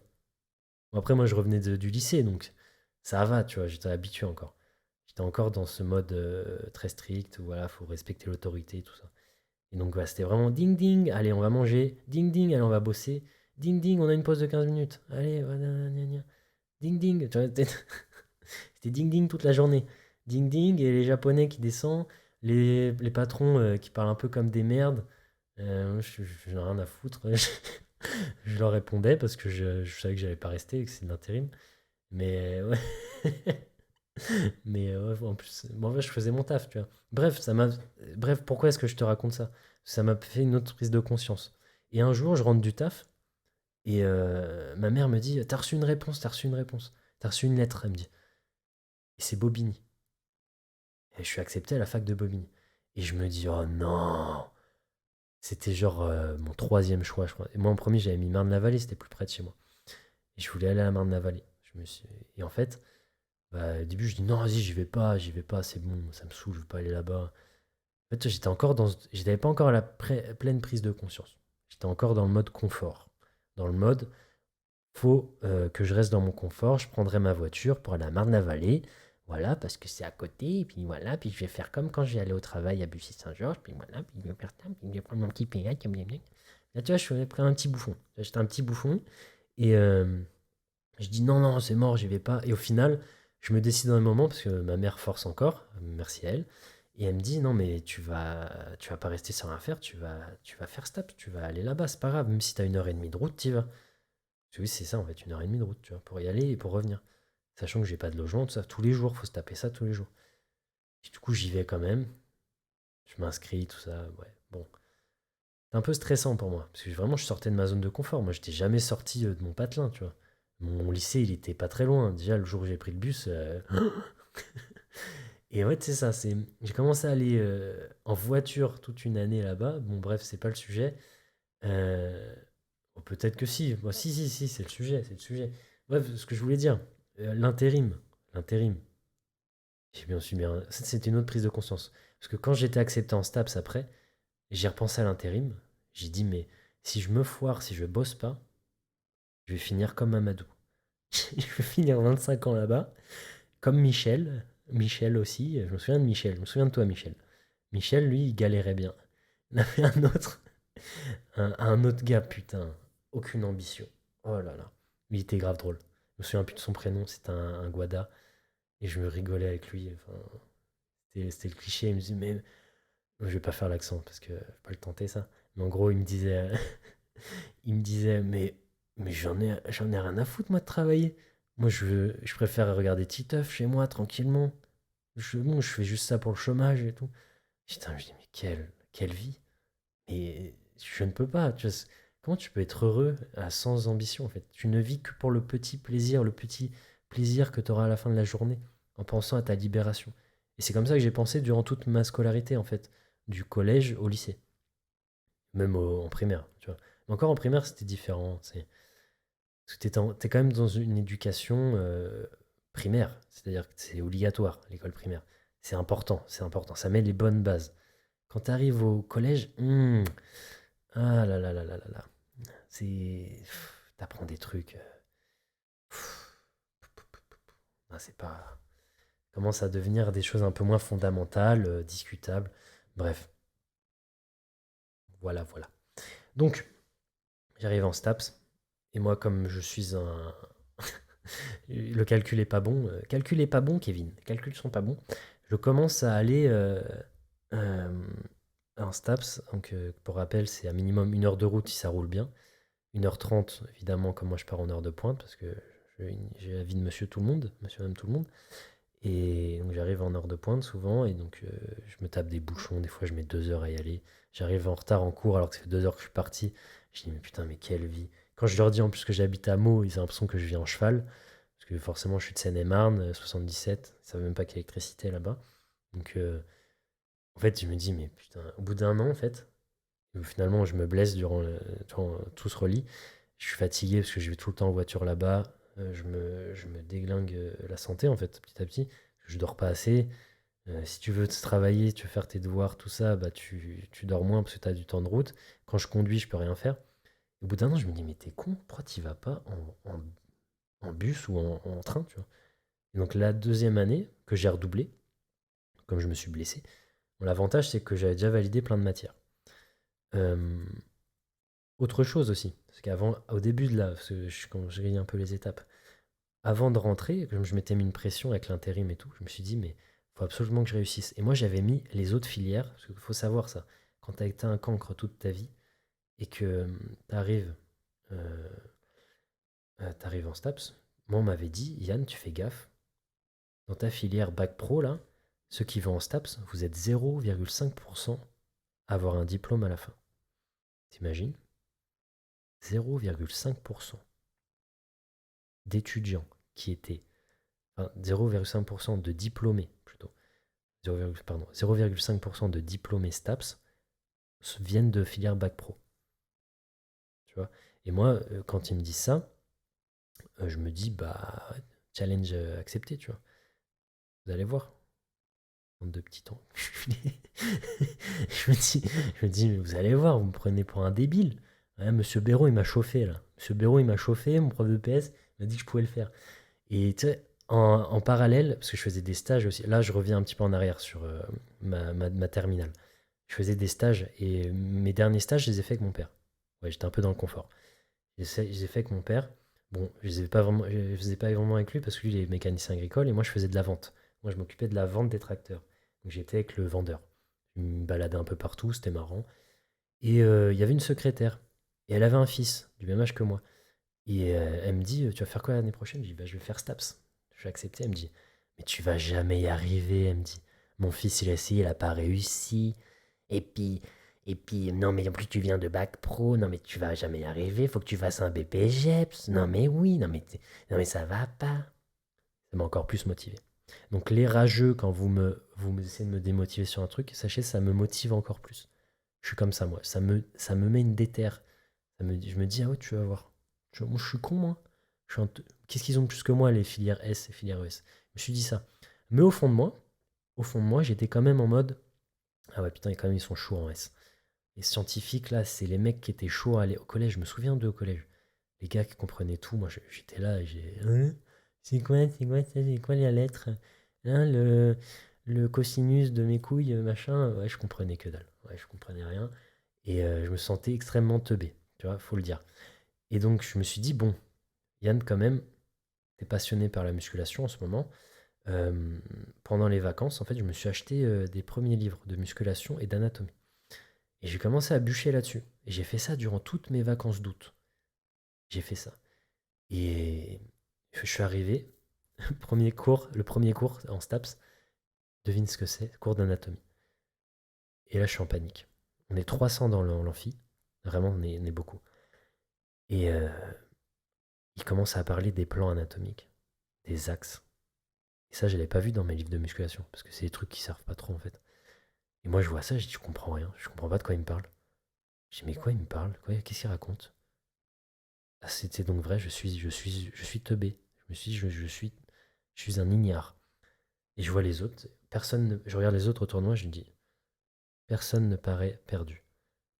Il y a quand même, s'il y a une fille qui est sortie de l'amphi, on l'a jamais revue. Elle, elle, du coup, elle avait pas été briefée.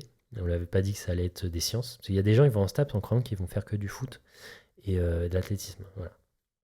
Donc, non, ce n'est pas ça. Tu vas faire beaucoup de sciences, tu vas faire de la psychologie, tu vas faire de la biomécanique. Donc, il faut des notions de sciences, de maths. Et bah forcément, durant l'année, il y a de la biomécanique, il y a tout ça. Et tu te doutes bien qu'il y a des matières où je suis largué. Des matières. En plus, j'ai des troubles de l'attention. J'ai jamais été diagnostiqué. Je pense que j'ai des troubles. Je me rends compte depuis tout petit. J'arrive pas à me concentrer en classe. Je perds le fil. Mais bon, on va pas se trouver des excuses. Quand on veut, on peut. Et donc, bref. Le cours se passe. Je panique après le cours. Je vais à la bibliothèque. Je me prends un livre. Et je commence à bûcher là-dessus, sur l'anatomie. Et je finis par comprendre. Je dis, bah oui, mais en fait, c'est facile. Et tu vois, je commence à me rendre compte durant l'année que, en fait, les cours magistraux, donc quand tu es dans des amphis, c'est pas fait pour moi. Je n'arrive pas à noter et en même temps à écouter. Je n'y arrive pas. Et en fait, j'ai l'impression d'apprendre un gruyère après. Vraiment, j'ai l'impression d'apprendre des bribes du cours. Je me dis, mais ça sert à rien en fait. Et en fait, je finis par récupérer des cours déjà faits des étudiants des années précédentes, parce que ça se refile, comme les MST, ça se refile. Et donc, je me prends ça, tu vois. Je me prends ça, je prends des cours. Au final, je vais plus trop aux cours magistraux. Bref, la première année, c'était vraiment une année de découverte, du retour vers les vraies études, tu vois. Les retours. Au final, comme je me suis blessé et que j'étais pas non plus brillant dans les cours théoriques, au final, je pouvais plus compenser avec mes super capacités physiques. J'avais des super capacités physiques au début de l'année. J'étais bon partout. J'étais bon en rugby, j'étais bon en natation, j'étais bon en tennis de table, je me débrouillais bien. J'étais bon, vraiment, je déchirais. J'arrive en rugby, je me nique le genou, je suis à chier partout. Je deviens à chier. Athlétisme, je passe au rattrapage parce que du coup, je me fais opérer au même moment. Euh, enfin bref, basket, mon genou n'arrête pas de tourner.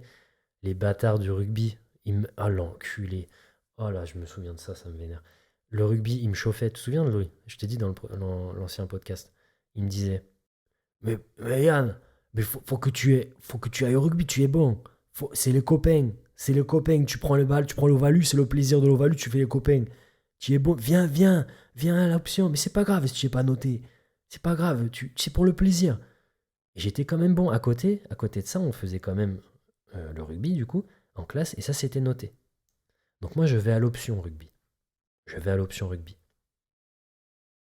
Je me blesse durant un match.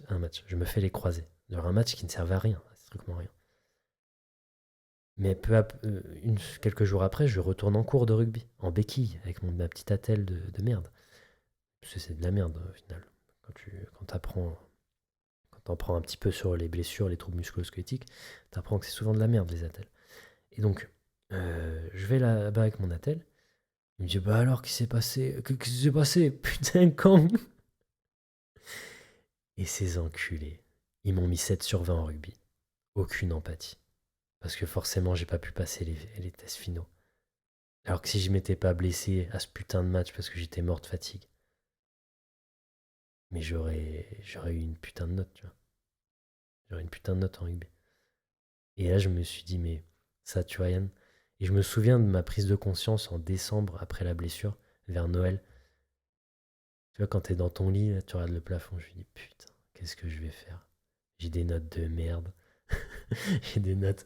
Enfin, j'ai aucune note vraiment qui déchire, tu vois. En fait, l'anatomie, j'ai commencé à me reposer sur mes lauriers parce que je me suis bien rendu compte que les filières S et les filières ES, bon, en fait, c'était aussi des branleurs. Juste des branleurs un peu plus doués que moi, peut-être. Des branleurs qui arrivaient à avoir des bonnes notes sans rien foutre. Mais sauf qu'en STAPS, ça pardonne pas. Et je me suis retrouvé à les fréquenter, à me faire des potes. Je faisais que des conneries, forcément, en première année. Et bon, je faisais le minimum, en fait. Au début d'année, le premier mois, j'étais vraiment déter. Et petit à petit, j'ai commencé à revenir sur l'ancien schéma, l'ancien Yann. Et me disant, bah, c'est pas grave, je vais bombarder sur le sport, je vais faire le minimum en cours. Sauf que voilà, prise de conscience en décembre, je me dis, bon, t'as merdé. Euh, Maintenant, t'as un genou en moins. Tu te transformes en cul de jatte un peu. Et donc, je me dis, bon, on va faire ce qu'on peut. Et en fait, je me rendais bien compte que il me manquait des capacités intellectuelles, on va dire. On a quand même des prédispositions sur certaines choses. Et moi, les études, c'est pas non plus un point fort. J'ai jamais trop appris à apprendre. Apprendre à apprendre, c'est important. Je n'ai jamais trop appris à apprendre mes leçons. Moi, ça rentre pas tout seul. Faut pas que je lise. Faut vraiment que je me mette dedans, qui est vraiment un travail de mémorisation spécifique. Bref, je redouble mon année. Bon, c'est pas catastrophique. Je crois que j'ai 9, 9 de moyenne. Tu vois, vraiment, 9 sur 20. En STAPS, c'est plutôt bien. En vrai. Surtout une première année. Première année, c'est chaud parce qu'ils font exprès, ils font du tri. Tu vois, pour rappel, on est 300 au début d'année. Dans l'amphi, il est plein à ras-bord. Et petit à petit, hop, il y a comme un écrémage, tu vois.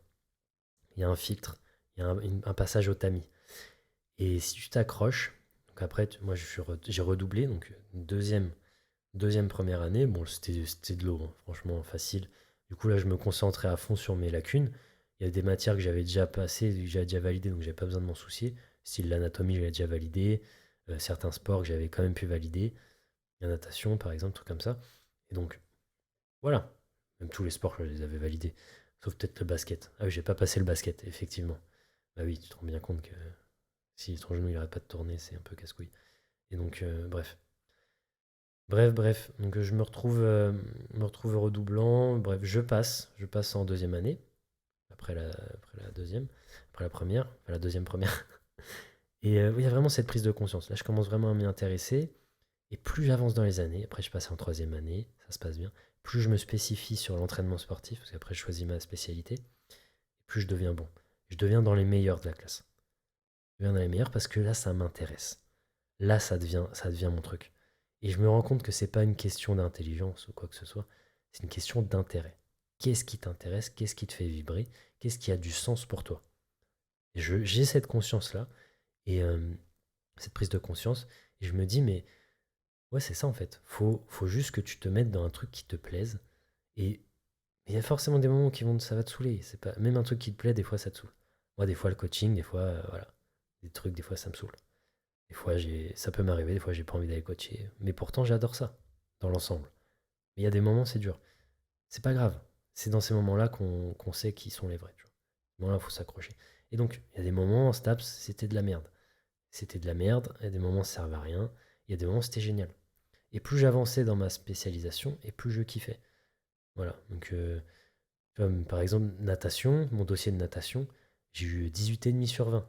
Moi, Yann, un dossier, tu vois. Je suis dans les meilleures notes. Je crois qu'il n'y a pas eu meilleur, tu vois. Et donc, je me dis, mais peut-être même 19 j'ai eu. Et d'ailleurs, une de mes premières vidéos YouTube, qui est en ligne, c'était sur ça, sur un dossier de natation, je crois. Enfin, bref, je l'ai fait moi-même sur YouTube. Je me suis dit, oh, ça va intéresser des gens. Et même si elle est pourrie, la vidéo, le son est naze, bah, elle a quand même fait plus de 1000 vues. Je crois que c'est une de mes vidéos les plus vues. C'est une vidéo sur Manodou et Michael Phelps où je fais une analyse biomécanique de la tâche. Bref, c'est assez intéressant. Intéressant. Et donc, même la biomécanique, putain. Biomécanique, dernière année, même avant. Non, même pas. Première année, j'étais nul. Parce que j'arrivais pas, je comprenais pas. Mais j'ai commencé à m'accrocher. Biomécanique, c'est plus concret. Ça reste des mathématiques, mais il y a du concret. Il y a des bras de levier, il y a des moments de force. Tu vois? C'est pas pareil. Et je commençais à être bon en biomécanique. Tu vois? Et là, je me dis, putain, mais en fait, dès que je me mets dans un truc, mais en fait, tu peux être bon. Et tout n'est qu'une question d'éducation dans la majorité des cas. Si tu te fais bien éduquer, si t'es bien accompagné, si t'es bien entouré, qu'on te donne l'amour pour quelque chose, eh ben, t'as toutes les chances d'être bon dedans. Après, voilà, t'as des teubés de base, t'as des intelligents de base, t'as des prédispositions, et peut-être que je suis peut-être pas fait pour les maths de base. Mais ça veut pas dire que tu peux pas être bon non plus. Tu vois? Là, je te donne l'exemple des maths parce que vraiment j'étais mauvais, mais j'étais pas bon. Mais je peux très bien m'y mettre. Si je m'y mets, j'ai un sens à ça, que j'ai un retour sur investissement. Si je sens que j'ai un retour sur investissement en apprenant, en mettant du temps et de l'énergie dans les maths, je peux être bon. Pareil pour la physique-chimie. Et ça a été le cas pour. Je me le suis prouvé encore une fois avec les langues. Les langues, l'espagnol, mais j'étais nul. Nul, nul, nul. Anglais, pareil. Nul, nul, nul. Je comprenais rien. Rien, ça m'intéressait pas non plus. Jusqu'à ce que j'ai cette prise de conscience. Cette fois-ci, cette prise de conscience-là pour les langues, elle arrivait durant le Covid. Donc voilà. Ça arrivait après, j'en ai profité, j'ai commencé à me former à l'anglais. Et après est venu l'espagnol. Donc voilà, donc au final, tu peux très bien. Bah, c'est vraiment un appel à l'espoir là que je fais pour ce carnet de bord, ce retour en arrière. Je me suis livré. Et faut. En fait, c'est pour niquer tes barrières limitantes. Tu peux tout faire. Peut-être pas tout. Tu peux peut-être pas devenir milliardaire et astronaute, ça va être très compliqué. Mais tu peux faire là pas mal de choses. Et ça va être dur, tu vas en chier, tu vas galérer. Mais si tu te mets dedans, tu peux faire des trucs très corrects et des choses. Si tu oses, évidemment, faut pas foncer comme un teubé et quitter son taf et tout du jour au lendemain. Faut quand même avoir une porte de sortie. Mais faut se mettre dedans. Faut se mettre un peu la rate au courbouillon, comme on dit. Hein, avec expression de boomer. Voilà, donc c'était tout pour le carnet de bord. Maintenant, on termine avec la rubrique numéro 3, corps en conscience. Comment réagir face à une blessure ou une gêne?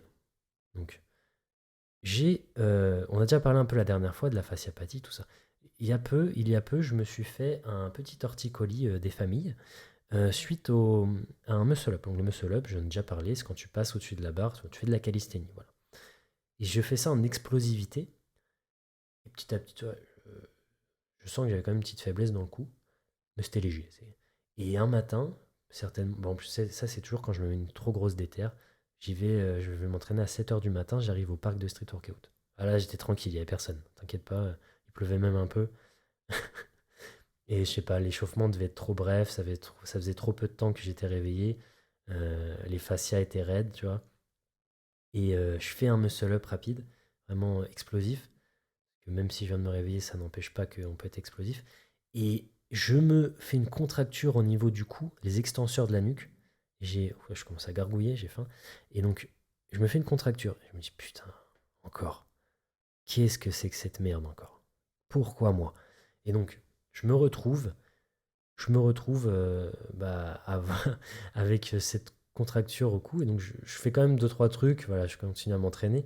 Mais ouais, ça me fait un peu chier. En plus, comme je suis à chaud, ça se sent pas trop. Mais ça reste une contracture. Une contracture, c'est quoi? En gros, c'est un réflexe myotatique. Je te l'explique vraiment en impro, hein. Réflexe myotatique, qu'est-ce que c'est? C'est-à-dire que c'est une contraction réflexe. Tu vois, quand le médecin te tape sur le le classique, le petit coup de marteau sur le genou, c'est un réflexe myotatique. C'est-à-dire que ton corps détecte qu'il y a un étirement bref et intense, et donc les boucles, alors c'est les boucles courtes de manière, bref, on s'en fout, on va pas rentrer là-dedans. Euh, En gros, ça envoie un message à ta moelle épinière, et directement, ça envoie une réponse. Là, en fait, ce que j'ai fait, c'est que j'ai dû étirer très rapidement mon cou. Enfin, oui, très rapidement, j'ai dû créer un étirement. Lui, comme je ne le renforçais pas à ce moment-là, il était faible, et donc il s'est contracturé pour se protéger. Et c'est exactement le même principe avec un lumbago. Lumbago, tu vas ramasser la pauvre laisse de ton chien, et tu te retrouves bloqué littéralement comme une merde, avec le dos penché en avant, et tu peux plus bouger. C'est le lumbago, le classique. Et ça peut arriver sur tous les muscles un peu du corps. Donc moi, ça m'est arrivé sur le cou. Bon, sur le cou, ça arrive à très peu de monde, d'autant plus sur un exercice. Et donc voilà, je me retrouve avec une contracture derrière. Et là, bah forcément, tu as trois réactions à ça. Toi, qu'est-ce que tu aurais fait? Alors, je te propose trois situations. Soit tu fuis, comme un loser. Tu fuis, c'est-à-dire que tu rentres chez toi, la queue entre les jambes, et tu vas te mettre ton petit patch chauffant, voilà. Et tu bouges surtout pas parce qu'on t'a dit de pas bouger. Le médecin t'a dit qu'il fallait pas bouger. Ou alors, ou alors, ou alors, soit tu t'adaptes en évitant ce mouvement. Ça aussi, ça c'est l'entre-deux. C'est-à-dire que, ah bah non, je me suis fait mal en faisant des muscle-up, alors j'ai pu faire des muscle-up, parce que les muscle-up, c'est pas bien pour la santé. Et donc, si tu pars de ce principe-là, ce qui va se passer, c'est que, bah, en fait, tu vas faire que des trucs bah, qui font pas mal. Voilà. Bah, je me suis fait mal au cou en faisant des muscle-up, bon bah je vais faire que des petites tractions très lentes. Alors, voilà. Tu vois le truc? Ou alors, t'as la technique du mec qui sait, tu te renforces et tu retournes progressivement sur ce mouvement. Et tu peux aussi mettre un petit peu d'adaptation en évitant ce mouvement au début. Mais à long terme, même pas à long terme, à moyen terme, moyen court terme, il faut que tu retournes sur le mouvement. En l'adaptant. Tu adaptes le mouvement, mais tu vas retourner dessus. Et tu vas aussi chercher à comprendre pourquoi ce putain de cou il s'est contracturé. Donc moi j'ai essayé de comprendre, je viens de t'expliquer pourquoi du coup, parce qu'il était faible, petit faiblard. Et en fait, bah, il y avait carrément une corrélation, c'est-à-dire que je ne renforçais plus mon cou. En tout cas, ouais. Je l'avais fait durant un moment, et d'ailleurs je n'avais plus rien, j'avais plus de problème, hein, et j'avais arrêté de le faire. Et donc j'ai directement, dès la semaine d'après, j'ai commencé à remettre, même déjà dans le même jour, j'ai commencé à faire des petits mouvements au niveau de la nuque, des petites rotations, voilà, pour relâcher, faire comprendre à mon muscle qui s'est contracturé, ce petit faible, petit moins que rien, je lui ai fait comprendre qu'il était en sécurité avec moi. Il pouvait se relâcher. T'es entre de bonnes mains. Je lui ai parlé comme ça, avec une voix douce. Je lui ai dit, écoute-moi, toi et moi, toi et moi, on va faire des belles choses. On va faire des belles choses, donc accroche-toi, serre ta ceinture, serre le string, et on va y aller. Donc j'ai commencé à faire des petits mouvements, et j'ai commencé à me renforcer la nuque, à des mouvements isométriques aussi, pour lui faire comprendre à ce muscle progressivement. Alors ça va pas se débloquer comme ça s'est bloqué. En fait, j'ai l'impression que ça s'est bloqué très vite, mais en fait, non. Quand tu te bloques comme ça, c'est vrai que tu as des petits signaux avant, mais tu t'es pas écouté. Au lieu d'aller faire ta mobilité quand tu avais un petit pincement au niveau du dos ou bah, pour le coup au cou, au lieu d'aller faire du renforcement intelligent, maintenant tu as évité. Tu l'as ignoré. Et un jour, bah, ça pète. En tout cas, ça se bloque comme ça. En fait, c'est une petite contracture, c'est rien du tout.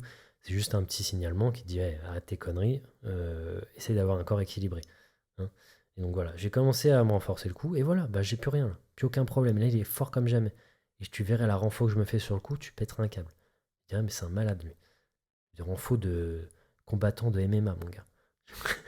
Je me mets des parpaings dans la tête. Non, non, vrai, je me mets le corps dans le vide et j'ai que la tête qui tient sur le banc. Ça, je le fais vraiment.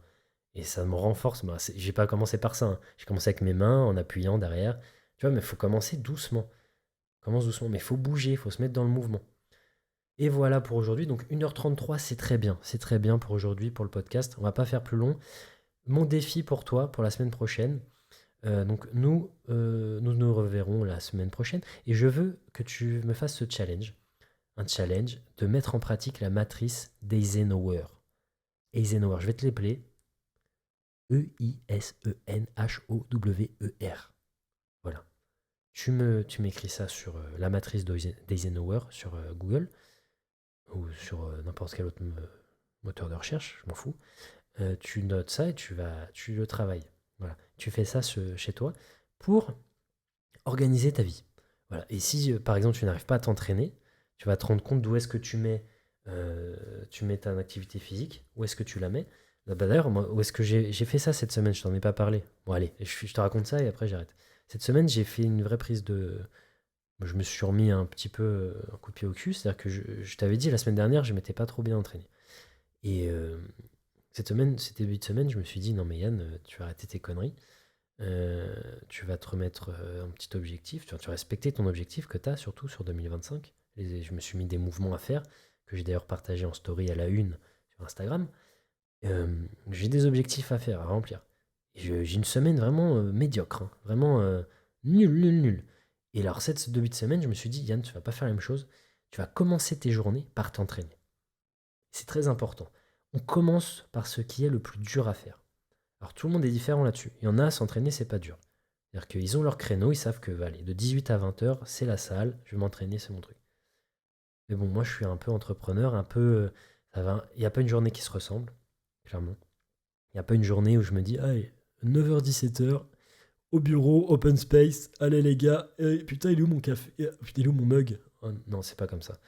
C'est pas comme ça. Moi, c'est c'est très déstructuré. Non, si c'est structuré, mais au jour le jour. C'est-à-dire qu'il y a des jours, je vais avoir un coaching à 8 heures. Il y a des jours, j'ai pas de coaching à 8 heures. Il y a des jours, je vais coacher à domicile. Il y a des jours, je coach pas à domicile. Il y a des jours, je fais un tournage de podcast. Il y a des jours, je fais pas de tournage de podcast. Tu vois, ça part dans tous les sens. Et donc, on est tous différents. Et moi, si je ne commence pas ma journée par m'entraîner, eh ben, je ne vais pas le faire parce qu'après, ma charge mentale, j'ai mal à la tête, j'ai plus envie, j'ai l'impression de plus avoir d'énergie. Donc, en fait, mon meilleur moment, moi, c'est je mange le matin, je fais ma petite crêpe magique. Si tu veux la recette, je te l'enverrai. Et puis voilà, je fais ça. Petite crêpe magique, petite toilette, et hop, à l'entraînement. Et bam, je me détruis et je me mets un minuteur d'1h30. J'ai 1h30 pour tout faire. Échauffement, entraînement. Retour au calme, si possible. Voilà, je fais tout 1h30.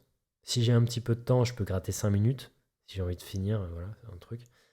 Mais voilà, 1h30. Et en fait, ça te permet aussi d'avoir un objectif fini, qui est finissable. Parce que si tu ne te mets pas de chronomètre, un minuteur, en fait, ça va te démotiver. Tu vas te dire, ah, putain, mais c'est interminable. Alors que si tu mets un chrono avec. Tu es obligé de le finir en 1h30, et bah, tu vas le respecter. Tu vas te surprendre toi-même.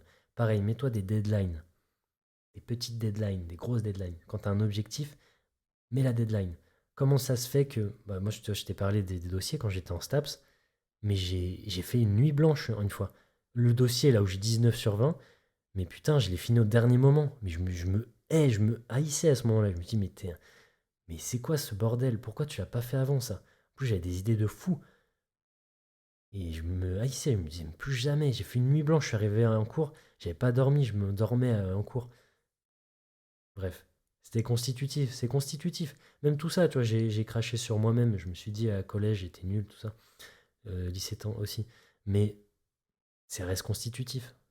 Je serais peut-être pas là aujourd'hui. Peut-être que si mes parents aussi, ma mère, tu vois, elle a laissé du lest au collège et au lycée. Mais peut-être que si elle m'avait pas laissé du lest, j'aurais été frustré et au final, j'aurais fini par faire ce que j'ai fait au collège. Et ce que si je l'avais pas fait, peut-être que j'aurais fini par le faire à l'âge adulte. Et j'aurais fini comme ces mecs-là qui sont chez eux et qui vivent, qui n'ont aucun boulot alimentaire, qui n'ont aucun plaisir dans la vie à part rentrer chez eux, se pignoler et jouer à la play, tu vois. C'est une tristesse. J'aurais fini comme ça au final. Et j'en connais des gens comme ça. J'en ai coaché. J'ai coaché le mec classique, même âge que moi, il vivait chez sa mère, aucune ambition. Pour le motiver, je lui disais, si tu y arrives, je te donne des cartes. Des cartes. C'est le site de cartes Yu-Gi-Oh! S'il m'en restait. Je lui disais ça. Pour qu'il arrive à l'heure et tout. Putain, bref. Bref, c'est tout pour moi aujourd'hui. Je vais faire la petite conclusion. Pense à liker, franchement. Like, il n'y a pas de like sur les podcasts que je raconte. À part si tu écoutes sur YouTube, mais personne n'écoute sur YouTube des podcasts. Donc si ce podcast t'a fait réfléchir, t'a aidé ou t'a motivé, pense à me le faire savoir. Laisse 5 étoiles sur ta plateforme. Partage-le à quelqu'un que tu veux voir bouger. Et pose-moi toutes tes questions. T'as une boîte à questions anonyme si t'es timide. Merci d'avoir écouté jusqu'au bout. Bouge bien, pense libre. Et on se retrouve très vite pour un prochain épisode.